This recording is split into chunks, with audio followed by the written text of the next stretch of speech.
जय हिंद एवरीवन। इसके पहले वाले लेक्चर में यानी लेक्चर नंबर 14 में हम लोग पूरा मौर्य साम्राज्य को कंप्लीट कर चुके हैं। इसके प्रशासनिक व्यवस्था को देख चुके हैं, अर्थव्यवस्था को देख चुके हैं, सैन्य व्यवस्था को देख चुके हैं। ये आपका लेक्चर नंबर 14 में सब सारा चीज मिल जाएगा। आज का होने वाला है लेक्चर नंबर 15 और इसमें हम लोग पढ़ेंगे फिर से एक बार ब्रह्म समाज का उदय हुआ था, जिसकी स्थापना किया था शुंग शासक पुष्यमित्र शुंग ने। इसको मगध पर्व बोलेंगे तो गैर क्षत्रिय, यह क्षत्रिय ना होकर हिंदू ब्राह्मण साम्राज्य का था। तो फिर से एक बार ब्राह्मण साम्राज्य हम लोग को वैदिक काल में देखने को मिला था और फिर से एक बार हम लोग को शुंग वंश के शासक पुष्यमित्र शुंग के रूप में देखने को मिल रहा है। तो चलिए स्टार्ट करते हैं वीडियो को, फटाफट देखते हैं कि शुंग वंश का स्थापना किसने किया, शुंग वंश का स्थापना कब हुआ। शुंग वंश का स्थापना हुआ आपका 185 से 73 बीसी तक, 185 से 73 बीसी तक, मतलब शुंग वंश इतना काल तक चला। स्थापना हुआ 185 में और चला था 73 बीसी तक, यानी ईसा मसीह के 185 साल पहले स्थापना हुआ और ईसा मसीह के 73 साल पहले तक चला। यहाँ तक समझ में आ गया। इसके कौन सा वंश था भाई? तो वंश था आपका शुंग वंश। संस्थापक कौन थे? तो संस्थापक थे पुष्यमित्र शुंग। इन्होंने क्या किया? तो मौर्य साम्राज्य के अंतिम जो शासक थे बृहद्रथ, कौन थे मौर्य साम्राज्य के अंतिम शासक? तो बृहद्रथ, उनको इन्होंने मार दिया और उसके बाद एक नए वंश का उदय किया जिनका नाम रखा शुंग वंश। और ये चूंकि ब्राह्मण थे इसलिए इसको हम बोले हैं ब्राह्मण समाज। इसको क्या बोला गया है? ब्राह्मण समाज। तो एक बार ब्राह्मण समाज हम लोग को वैदिक काल में देखने को मिला था और फिर एक बार हम लोग को 185 बीसी में देखने को मिल रहा है। तो मगध पर शासन करने वाला यह पहला गैर क्षत्रिय राजवंश था। तो क्वेश्चन आएगा कि मगध पर शासन करने वाला पहला गैर क्षत्रिय राजवंश कौन सा है? तो आपका शुंग वंश है। बोलेगा कि शासक कौन है? तो शासक पुष्यमित्र शुंग। पुष्यमित्र शुंग शासक कौन है भाई? तो शासक है आपका पुष्यमित्र शुंग। और इस वंश के यानी शुंग वंश के संस्थापक भी यही है। तो इस वंश के संस्थापक पुष्यमित्र शुंग थे। इस वंश का प्रथम शासक कौन है? तो वही जो संस्थापक है वही प्रथम शासक हो जाएगा। तो प्रथम शासक हो जाएगा पुष्यमित्र शुंग ही। चलो, इन्होंने अपनी राजधानी पाटलिपुत्र बनाई। इन्होंने अपनी राजधानी कहाँ बनाया गया इनके द्वारा? तो पाटलिपुत्र को बनाया गया। लेकिन इन्होंने द्वितीय एक और राजधानी की नींव रखी और विदिशा को बनाया द्वितीय राजधानी। तो क्वेश्चन आएगा कि किसके द्वारा दो दो राजधानियों के ऊपर काम किया गया, या फिर कौन जो है जो दो दो को राजधानी बनाया था? तो पुष्यमित्र शुंग ही। पहला राजधानी क्या था भाई? तो पहला राजधानी था पाटलिपुत्र और दूसरा राजधानी था आपका विदिशा। विदिशा का पुराना नाम क्या है? तो विदिशा का पुराना नाम है वैश्यनगर। वैश्यनगर ये अभी है कहाँ पे भाई? तो ये है मध्य प्रदेश में। कहाँ है? मध्य प्रदेश में। चलो, पुष्यमित्र शुंग एक कट्टर ब्राह्मण था। ये कैसा था भाई? तो एक कट्टर ब्राह्मण था। तो कट्टर ब्राह्मण कौन था? पुष्यमित्र शुंग। यह लगभग 36 वर्षों तक शासन किया। इन्होंने पुष्यमित्र शुंग ने कितने वर्ष तक शासन किया भाई? तो 36 वर्ष तक शासन किया था। पुष्यमित्र शुंग कितने वर्ष तक शासन किया? कुल 36 वर्ष तक शासन किया।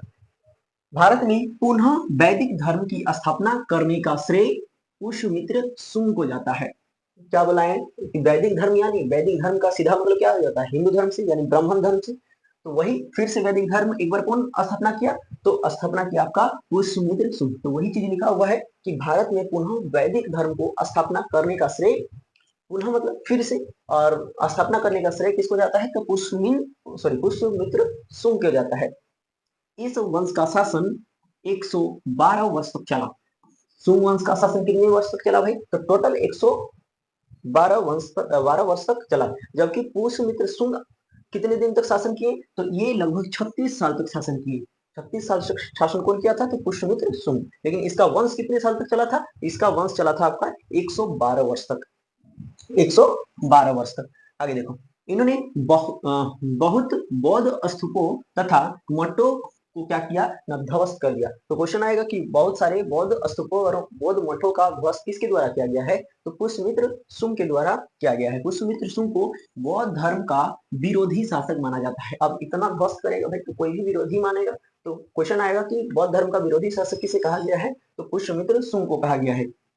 इसका प्रमाण दिव्या वादन से प्राप्त होता है। अच्छा, इसको हम लोग पता कैसे करेंगे? तो इसका प्रमाण मिला हुआ है, हम लोग को पता चला है दिव्या वादन नामक जो ग्रंथ है उससे।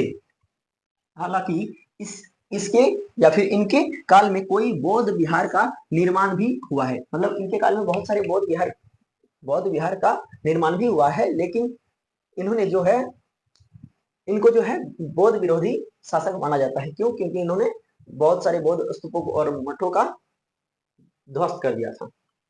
चलो, पुष्यमित्र शुंग ने मध्य प्रदेश में सांची स्तूप की खिड़की को तांबे का करा दिया। अब इनके द्वारा क्या करा जा रहा है? तो मध्य प्रदेश में आप लोग को पता होगा कि है क्या, सांची का स्तूप। तो क्वेश्चन आएगा कि सांची का स्तूप है कहाँ पे? तो सांची का स्तूप है आपका मध्य प्रदेश में। सांची का स्तूप कहाँ है भाई? तो मध्य प्रदेश में है। और उनका जो स्तूप था, उसका जो खिड़की था, उसको इन्होंने क्या किया? तो तांबे का करा दिया। तो क्वेश्चन आएगा कि मध्य प्रदेश में स्थित सांचे की स्तूप की खिड़कियों का तांबे में परिवर्तन किसके द्वारा कराया गया? तो पुष्यमित्र शुंग के द्वारा कराया गया। अब देखो, उसके बाद भरहुत। भरहुत कहाँ है भाई? तो भरहुत में है आपका एमपी में, मध्य प्रदेश में है भरहुत। तो भरहुत में जो है स्तूप, तो उसकी खिड़कियों को इन्होंने पत्थर का कर दिया। भरहुत की खिड़की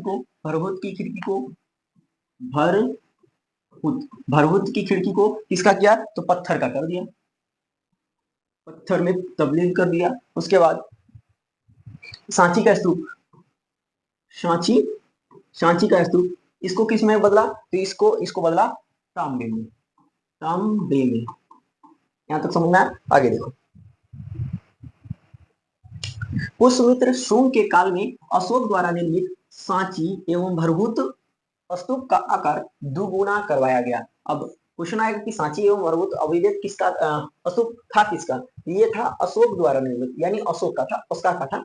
और पुष्यमित्र शुंग ने क्या कराया? उसको और चौड़ा करके दुगुना कर दिया। वर्तमान में सांची स्तूप का जो स्वरूप है वह पुष्यमित्र शुंग के काल का ही देन है। यानी अभी हम लोग यदि जाएंगे मध्य प्रदेश और वहां पे देखेंगे सांची और भरहुत का स्तूप, तो अभी जो हम लोग को आकार मिलेगा ये किसका देन है? तो ये देन है, मतलब बड़ा साइज का जो अभी दिखाया गया है, ये किसका देन है भाई? इसका देन है पुष्यमित्र शुंग का। किसका देन है? पुष्यमित्र शुंग का।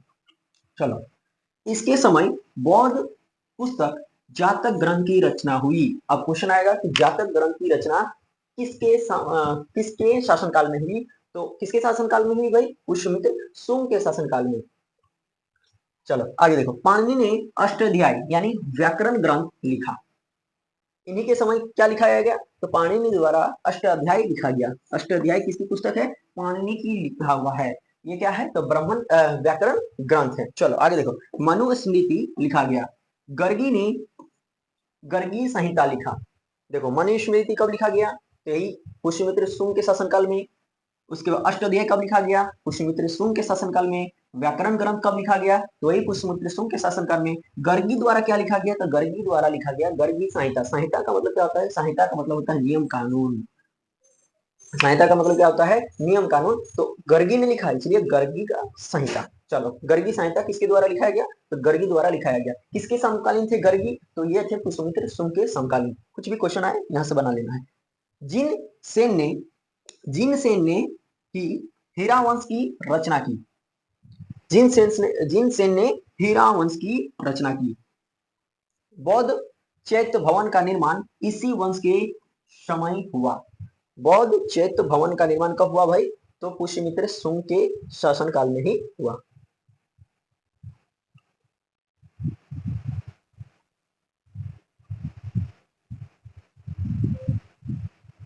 चलो, पुष्यमित्र शुंग ने अपनी राजधानी पाटलिपुत्र को ही बनाया। पुष्यमित्र शुंग ने अपनी राजधानी किसको बनाया भाई? पाटलिपुत्र को ही बनाया। इसके काल में कुल मिलकर 2 युद्ध किए गए हैं। इसके काल में कितने युद्ध हुए? तो पुष्यमित्र शुंग जब शासन कर रहे थे उस समय 2 ही युद्ध हुआ। पहला हुआ विदर्भ का युद्ध। पहला क्या हुआ? विदर्भ का युद्ध। और दूसरा हुआ यमन आक्रमणकारी का युद्ध। यानी यमन वाला फिर से कूद रहा है। एक बार कब कूदा था? तो एक बार कूदा था आपका मौर्य वंश की स्थापना के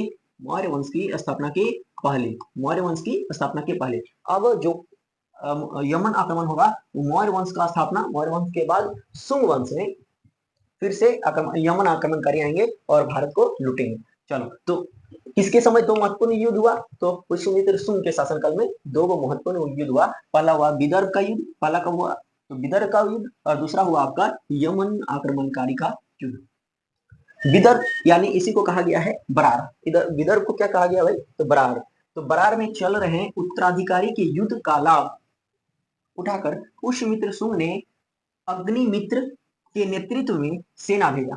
अब विदर्भ में क्या किया, तो विदर्भ में चल रहा था आपका उत्तराधिकारी का युद्ध। उत्तराधिकारी का युद्ध क्या होता है भाई, तो उत्तराधिकारी का युद्ध होता है मतलब कि शासन को, इसके बाद शासन कौन संभालेगा, तो उत्तराधिकारी का युद्ध चल रहा था आपका विदर्भ में। और इसी का फायदा उठाकर पुष्यमित्र शुंग ने अपने बेटे, जिनका नाम था अग्निमित्र, क्या नाम था पुष्यमित्र शुंग के बेटे का, अग्निमित्र, इन्होंने अपना सेना अग्निमित्र के नेतृत्व में भेज दिया विदर्भ। अब जिसमें अग्निमित्र विजय हो गए। अब अग्निमित्र यहाँ पे जीत गए। इनकी जानकारी जो है हम लोग को कालिदास की पुस्तक मालविका अग्निमित्रम से मिलती है। क्वेश्चन आएगा कि मालविका अग्निमित्र किसकी पुस्तक है, तो मालविका अग्निमित्र है आपका कालिदास की पुस्तक। इससे हम लोग को क्या जानकारी मिलती है, तो विदर्भ में चल रहा था युद्ध, तब पुष्यमित्र शुंग ने अपने बेटे, जिनका नाम था अग्निमित्र, इसको भेज दिया विदर्भ। और विदर्भ इसके अग्निमित्र के नेतृत्व में बड़ा सेना भेजा विदर्भ, और विदर्भ में युद्ध जो चल रहा था उसमें अग्निमित्र जीत गया। और अग्निमित्र जीत गया, इसकी जानकारी हम लोग को मिल गया है कहां से, तो मालविका अग्निमित्र से। मालविका अग्निमित्र से कालिदास की पुस्तक मालविका अग्निमित्र में अग्निमित्र एवं मालविका का प्रेम प्रसंग भी लिखा गया है। और इस मालविका अग्निमित्र में जो है किसका प्रेम प्रसंग की चर्चा है, तो मालविका और अग्निमित्र का। अग्निमित्र कौन था, तो पुष्यमित्र शुंग का बेटा था, और मालविका थी विदर्भ की रानी। मालविका कौन थी, विदर्भ की रानी। चलो, इसके समय दो यमन विदेशी आक्रमण हुए। दोनों ही यमन आक्रमण को पुष्यमित्र शुंग ने अपने बेटे अग्निमित्र द्वारा क्या किया, तो विफल करा दिया। अब जैसे ही विदर्भ का युद्ध समाप्त हुआ, फिर यमनकारी आ गए भारत पर हमला करने के लिए। तो पुष्यमित्र शुंग ने फिर अपने बेटे को, जिनका नाम था अग्निमित्र, अग्निमित्र वाकई में एक योग्य शासक था, फिर अग्निमित्र के नेतृत्व में सेना भेजा और फिर यमन आक्रमणकारी को ध्वस्त कर दिया। पहले आक्रमण जो विदेशी आक्रमण हो रहा था, यमन आक्रमण हो रहा था, उसका नेतृत्व कर रहा था डेमेट्रियस। कौन कर रहा था भाई, तो डेमेट्रियस कर रहा था। तो डेमेट्रियस को भी धो दिया। उसके बाद दूसरे आक्रमण का नेतृत्व कर रहा था आपका मिनांडर। दूसरे आक्रमण का नेतृत्व कौन कर रहा था, मिनांडर। और इसी को कहा गया है मिलिंद। इसी को क्या कहा गया भाई, मिनांडर को ही कहा जाता है मिलिंद। मिलांदर यानी फिर मिलिंद को बौद्ध भिक्षुक नागसेन ने बौद्ध धर्म की शिक्षा दी थी। मिनांडर यानी फिर मिलिंद को बौद्ध भिक्षुक नागसेन ने बौद्ध धर्म की शिक्षा दी थी। तो क्वेश्चन आएगा कि मिलांडर को बौद्ध धर्म की शिक्षा किसके द्वारा दी गई थी, तो नागसेन द्वारा दी गई थी। ये कौन था भाई, तो ये था आपका बौद्ध भिक्षुक। नागसेन कौन था, बौद्ध भिक्षुक, जिससे उसने बौद्ध धर्म अपना लिया। अब मिनांडर क्या किया या फिर मिलिंद क्या किया, तो बौद्ध धर्म को अपना लिया। इन दोनों ही आक्रमण के समय पुष्यमित्र शुंग विजय हो गया। अब जब दोनों आक्रमण हुआ, दो यमन आक्रमण हुआ ना, पहले आक्रमण का नेतृत्व कर रहा था डेमेट्रियस, दूसरे का कर रहा था मिलिंद। दोनों ही में क्या हुआ, पुष्यमित्र शुंग अपने बेटे के नेतृत्व में जीत गया। और इस अवसर पर पुष्यमित्र शुंग ने पतंजलि के नेतृत्व में 2 अश्वमेध यज्ञ कराए।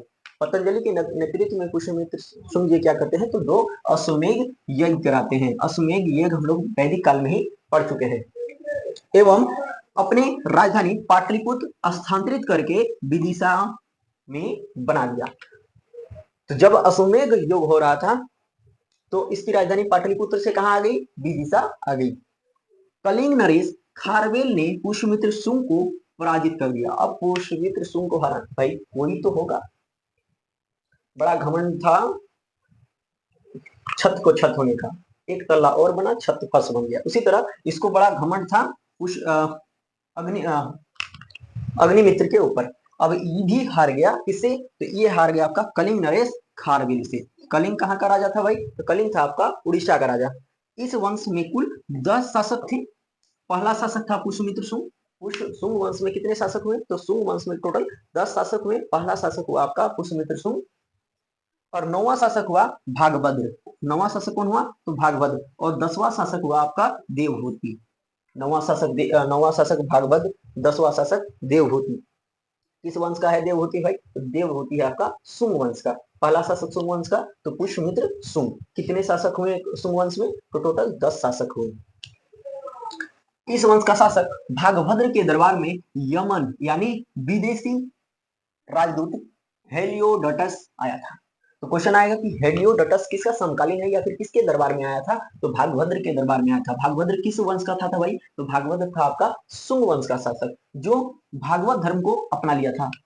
हेलियोडोटस क्या किया? तो भागवत धर्म को अपना लिया था। इसने विष्णु भगवान विष्णु के सम्मान में विदिशा यानी इसी का नाम क्या है? वेशनगर। कहाँ पे है भाई वेशनगर? तो मध्य प्रदेश में है। यहाँ पे गरुड़ ध्वज अभिलेख का निर्माण करवाया। तो क्वेश्चन आएगा गरुड़ ध्वज अभिलेख किसका है? तो ये है आपका हेलियोडोटस का। हेलियोडोटस का क्या है भाई?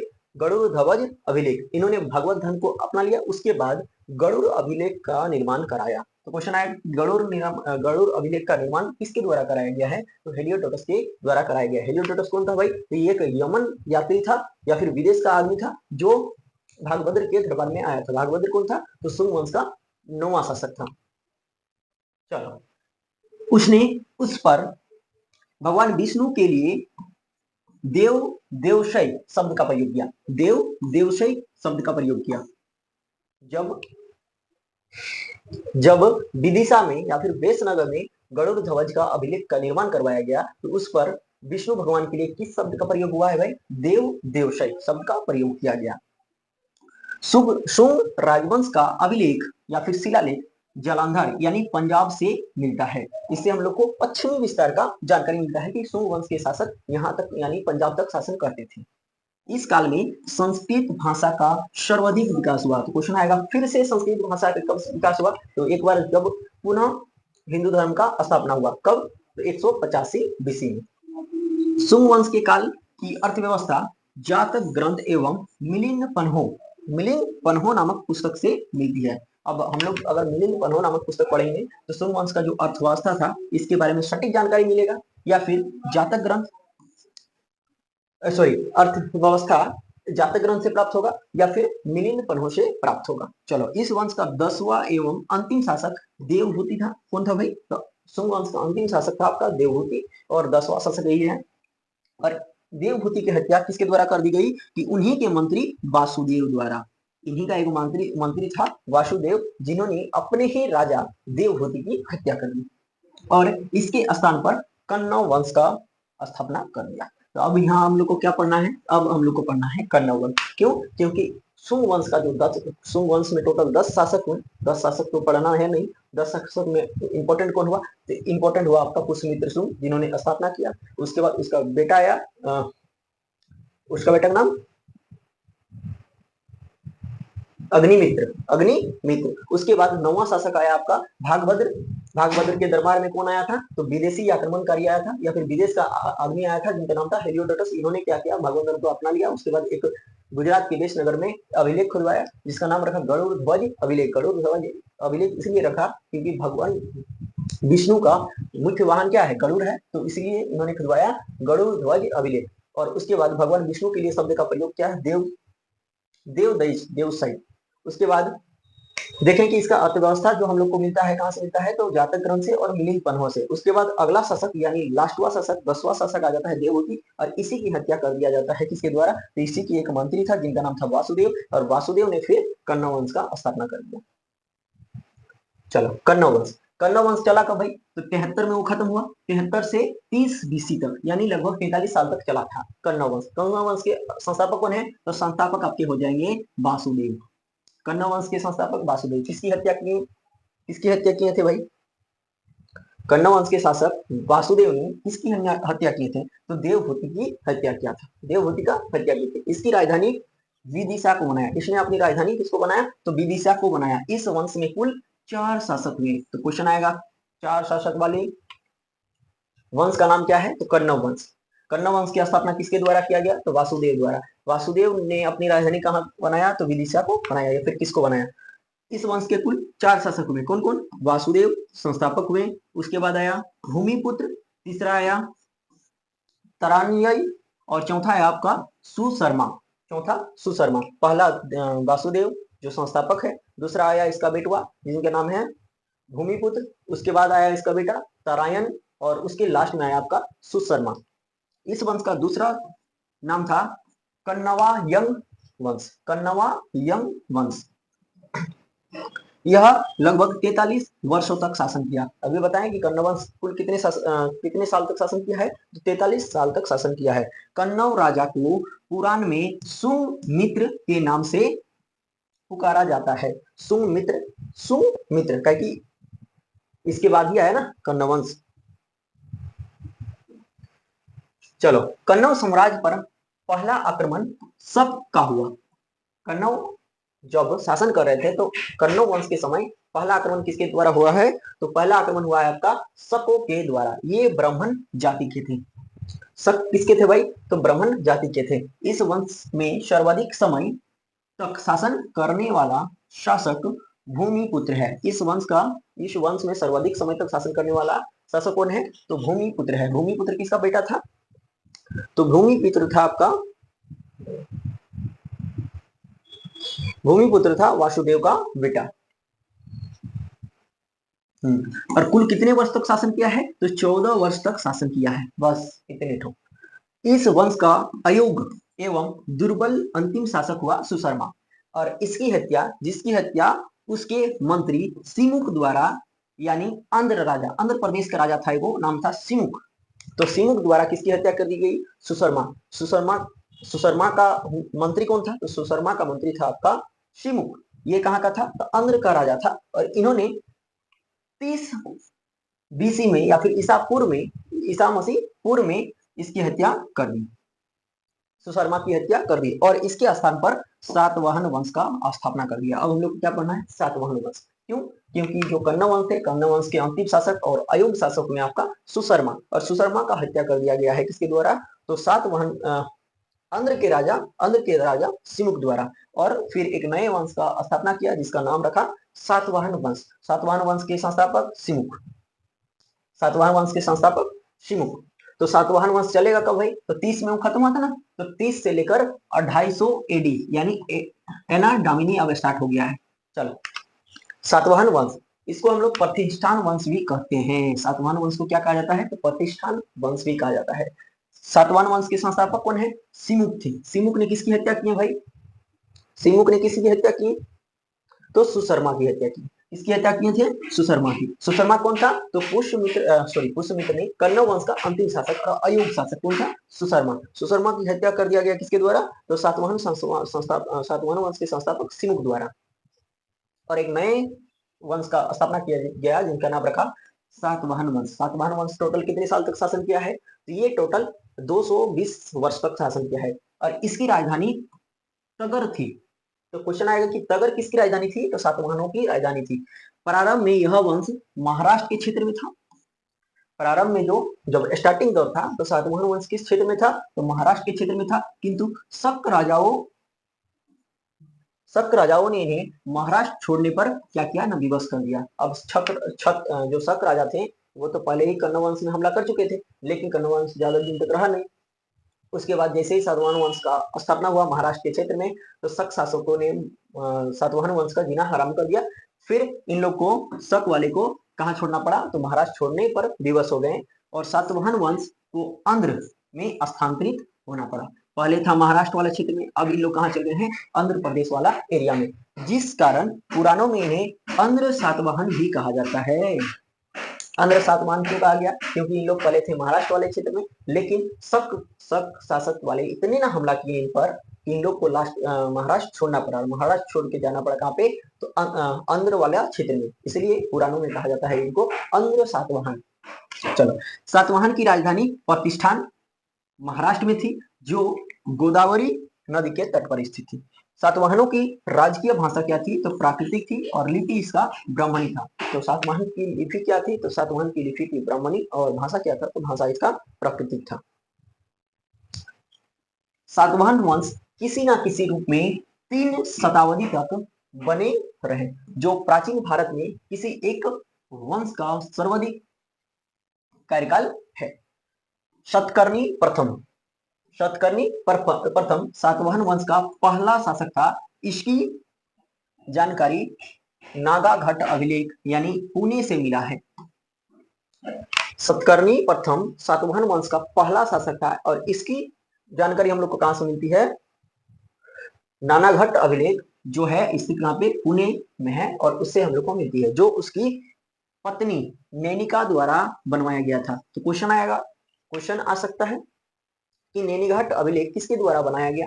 तो नैनीघाट अभिलेख बनाया गया है, नानाघाट अभिलेख बनाया गया है किसके द्वारा, नैनिका, जो सातकर्णी प्रथम की वाइफ थी, इसके द्वारा बनाया गया है। उसके बाद क्वेश्चन आ सकता है कि नानाघाट अभिलेख है कहाँ पे, तो नानाघाट अभिलेख है आपका पुणे में, पुणे यानी महाराष्ट्र में। सातकर्णी प्रथम ने दक्षिणा पतपति तथा अप्रतिहत चक्र की उपाधि धारण की।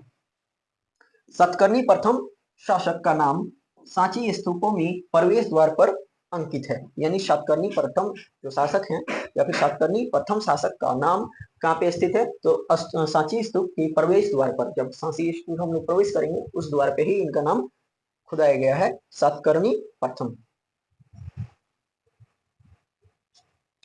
सातकर्णी प्रथम द्वारा 2 अश्वमेध यज्ञ और एक राजसूय नहीं, राजसेय होगा, राजसेय यज्ञ करवाया गया। तो क्वेश्चन आएगा कि 2 अश्वमेध यज्ञ, एक राजसेय यज्ञ किन शासक द्वारा कराया गया है, तो सातकर्णी प्रथम द्वारा किया गया है। सातवाहन वंश का सबसे योग्य शासक हुआ हाल। सातवाहन का सबसे योग्य शासक कौन है भाई, तो हाल है। हाल ने प्राकृतिक भाषा में गथा सप्तशती की रचना किया। तो क्वेश्चन आएगा कि गथा सप्तशती की रचना किसके द्वारा किया गया है, तो किसके द्वारा किया गया भाई, हाल द्वारा किया गया है, जो सातवाहन का सबसे खतरनाक शासक था। और किस भाषा में है, तो प्राकृतिक भाषा में है। इस वंश का सबसे प्रतापी शासक गोमती पुत्र सातकर्णी था। सातवाहन का सबसे प्रतापी शासक कौन था, तो सबसे प्रतापी शासक था गौतमी पुत्र सातकर्णी। और गौतमी पुत्र सातकर्णी के समय नासिक के शक शासक नहपान ने आक्रमण कर लिया। शक शासक जिसका नाम था नहपान, उन्होंने क्या किया, तो आक्रमण कर लिया किनके ऊपर, गौतमी पुत्र सातकर्णी के ऊपर। फिर गौतमी पुत्र सातकर्णी ने उसे पराजित कर दिया। गौतमी पुत्र सातकर्णी ने किसको हरा दिया, तो नहपान को हरा दिया। नहपान कौन था, तो शक शासक था। और इसकी जानकारी हम लोग महाराष्ट्र के नासिक जोगलथंबी में मिले सिक्कों से मिलती है। अब यहाँ पे नासिक में है जोगलथंबी सिक्का, और वहां से हम लोग को इसकी जानकारी मिलती है कि नहपान को पराजित किया गया है गौतमी पुत्र सातकर्णी द्वारा। नहपान शक शासक है और गौतमी पुत्र सातकर्णी जो है वो सातवाहन का सबसे प्रतापी शासक है, जिसके एक और गौतमी पुत्र सातकर्णी एवं दूसरी ओर नहपान का नाम और चित्र अंकित किया गया है। और इससे पता चलता है कि गौतमी पुत्र सातकर्णी ने शक शासक नहपान को क्या किया है, हराया था या फिर हरा दिया है। गौतमी पुत्र सातकर्णी ने बौद्ध संघ को अजकाल किया तथा करले के भिक्षु संघ को करजन नामक ग्राम में दान दे दिया। गौतमी पुत्र सातकर्णी ने सातवाहन वंश की खोई हुई प्रतिष्ठा को पुनः लौटा दिया। जो गौतमी पुत्र सातकर्णी है, ये सातवाहन वंश का जो प्रतिष्ठा था वो खो चुका था, उसको पुनः एक बार उठा दिया, तो गौतमी पुत्र सातकर्णी ने। इस वंश का अगला शासक हुआ वशिष्ठ पुत्र पुल्लुवामी। इस वंश का अगला शासक कौन हुआ भाई, तो वशिष्ठ पुत्र पुल्लुवामी हुआ। और इसके समय पुनः उज्जैन के शक ने क्या किया, तो आक्रमण कर दिया। उज्जैन के शक ने आक्रमण कर दिया, और इस बार शक आक्रमण का नेतृत्व कर रहा था रुद्रदामन। कौन कर रहा था भाई, रुद्रदामन कर रहा था। रुद्रदामन ने वशिष्ठ पुत्र पुल्लुवामी को पराजित कर दिया। सातवाहन वंश के शासक इसको वशिष्ठ पुत्र पुल्लुवामी को पराजित कर दिया, किंतु दोनों के बीच वैवाहिक संबंध स्थापित हो गया, और उसके बाद उन्होंने आंध्र पर विजय प्राप्त कर लिया और प्रथम आंध्र सम्राट की उपाधि क्या किया है, धारण कर लिया है। पुल्लुवामी ने अमरावती स्थित बौद्ध स्तूप का किलाबंदी करवाया। इस वंश का अंतिम शासक था यज्ञश्री सातकर्णी। क्वेश्चन आएगा कि सातवाहन वंश का अंतिम शासक कौन था, यज्ञश्री सातकर्णी। और इसके सिक्के पर जहाज का चित्र अंकित था। इसके सिक्के पर किसका चित्र अंकित था भाई? तो जहाज का चित्र अंकित था। सातवाहन वंश में उत्तर और दक्षिण भारत के बीच सेतु का काम किया। चलो, सातवाहन वंश में उत्तर और दक्षिण भारत के बीच सेतु का काम किया। सातवाहन वंश ने क्या किया? तो उत्तर और दक्षिण, देखो सातवाहन वंश था कहाँ? मध्य प्रदेश में था, उसके बाद चल गया आंध्र प्रदेश में, ये रहा मान के चलो पूरा भारत। तो ये क्या सेतु का काम कर रहा है ना, उत्तर और ये हो गया उत्तर भारत, ये हो गया दक्षिण भारत, तो दोनों के बीच क्या सेतु का काम कर रहा है। तो ब्राह्मणों का सबसे पहले या फिर ब्राह्मणों का सबसे पहले भूदान सातवाहनों ने देना शुरू किया। ये है शुरू। क्वेश्चन आएगा कि ब्राह्मणों को सबसे पहले भूदान व्यवस्था लागू करने वाले शासक या फिर वंश कौन था? तो वंश था आपका सातवाहन वंश, और शासक कौन हो जाएगा? तो पुष्यमित्र शुंग। पुष्यमित्र शुंग कैसे होगा? तो शासक तो बहुत सारे है ना। चलो, किंतु सर्वाधिक भूदान किसके द्वारा दिया गया है? तो गुप्त शासक द्वारा दिया गया है। गुप्त को आगे पढ़ना है।